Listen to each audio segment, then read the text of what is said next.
आज रात्री डायरेक्ट आम्ही 11 वाजता सोयाबीन चिली केली. तर नमस्कार मित्रांनो, मी आहे साक्षी. सकाळ सकाळ उठून चहा पित होते कारण की माझा खूप घसा दुखत होता.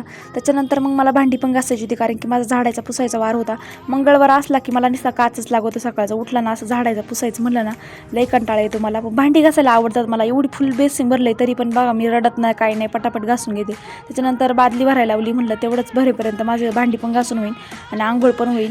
मग सगळी भांडी घासून घेतली. त्याच्यानंतर गॅस तर एवढा खराब झाला होता ना, गॅस पण डायरेक्ट घासण्याने घासून घेतला आणि मी फडक्याने पुसत बसत नाही, त्याच्यामध्ये डायरेक्ट पाणी टाकते आणि मग एकदम स्वच्छ असं निघतो. त्याच्यानंतर मग किचन वाटा तर खूपच खराब झाला होता, तो पण घासण्याने घासून टाकला. मिक्सर वगैरे घासून घेतला. त्याच्यानंतर खोल्या वगैरे झाडून पुसून सगळं केलं.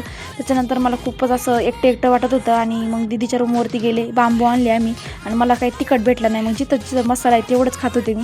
त्याच्यानंतर आम्ही सकाळच्यासाठी भाजीवाला आणायला गेलो होतो. भाजीपाला आणला आणि संध्याकाळचं रात्रीच्या 11 वाजता आम्ही सोयाबीन चिली केली.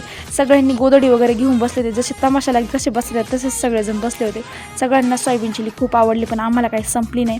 या सगळ्यांचे रिॲक्शन पाहून तर तुम्हाला समजलं असेल एक नंबर झाली, पण सगळेजण गोदड्या घेऊन बसले होते. याच मला खूप हसायला येत होतं कारण की एवढी थंडी होती ना की बस रे बस. तुम्हाला व्हिडिओ आवडला असेल तर लवकरात लवकर सबस्क्राईब करा.